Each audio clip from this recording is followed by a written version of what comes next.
साथियो,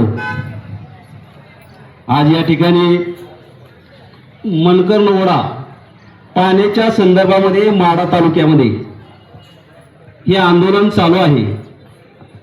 धरण उशाला आणि कोरड घशाला छत्रपती शिवाजी महाराज यांचं राज्य हे रेतेचं राज्य होतं आणि शेतकरी म्हणजे जगाचा पोशिंदा आहे. शेतकरी जगला तर देश जगेल, देश जगला तर जग जगेल. शेतकऱ्याला खरंच खूप अन्न कमी लागतं, पण ही तुमच्यासाठीच आहे. ज्वारी गहू आम्ही पिकवतो, आमच्या ज्वारी गव्हावर तुम्ही जगता आणि आम्हाला पाण्याच्या संदर्भामध्ये असं ताणता. तुमचं राजकारण होतं म्हणजे तुमचा खेळ होतो, पण आमचा जीव जातो. आज शेतीमालाला हमी भाव नाही, खताच्या किमती गगनाला भिडलेल्या आहेत. असे असताना हे निर्भीड सरकार पाणी असून सुद्धा पाण्यासाठी इथं बसावं लागतंय. भीमा नदीला विनाकारण पाणी सोडलेलं आहे साहेब, आणि ती जर पाणी माढा तालुक्याला जर सोडलं, या गावांना सोडलं तर शेतकरी सुखी होईल, जनावरांचा प्रश्न मिटेल. आणि मी तर म्हणतो ते स्वतंत्रच झाला नाही. खरंच जर ते स्वतंत्र झाला असतं तर आपल्याला इथं उपोषणाला बसवलं नसतं का त्यांच्यासमोर?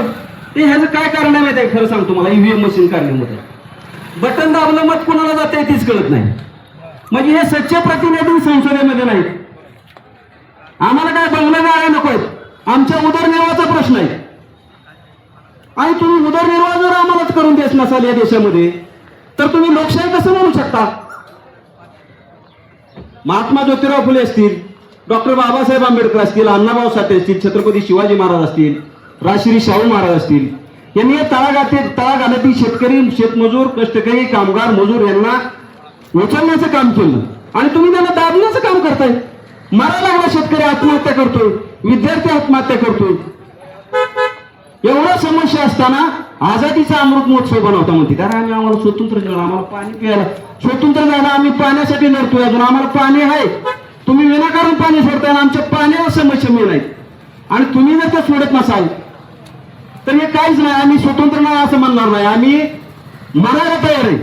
आणि शेतकरी सध्या मरतच आहे. इतकी भीषण समस्या आहे साहेब. आणि माझं तर म्हणणं आहे, प्रत्येक गावातल्या लोकांनी, तुमच्याच हे गावातल्या नाही, अख्ख्या तालुक्यातल्या लोकांनी याला पाठिंबा दिला पाहिजे.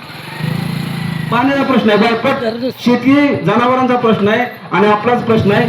भामशेत बहुजन मुक्ती पार्टीतर्फे पाठिंबा देतो तुम्हाला. आणि इथून पुढे काही जर गरज लागली, कायद्याच्या मार्गाने जर काही लढायची असली तर मी तुम्हाला फुकट वकील म्हणून ऍडव्होकेट तुकाराम बळीरामराव तुम्हाला कायदेशीर सल्लागार म्हणून राहील. मी टेंभुर्णीच आहे, मी सामाजिक काम करतो आणि मी स्वतः शेतकरी आहे.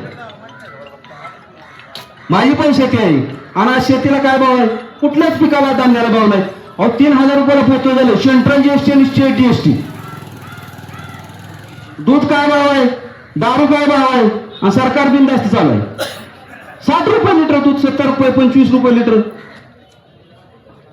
दुधाचा भाव वाढला पाहिजे. तर पहिले आंदोलन जीएसटीचा भाव वाढला तर आंदोलन व्हायचे, आता आंदोलन होत नाहीत. हुकुमशाही चालू आहे, हेरिटेटरी आहे, गुंडगिरी चालू आहे. दाबलं जाते प्रकरण, राजकारण आणलं जाते, प्रत्येक गोष्टीत राजकारण आणलं जाते. आम्हाला राजकारण नको, आम्हाला पाणी द्या.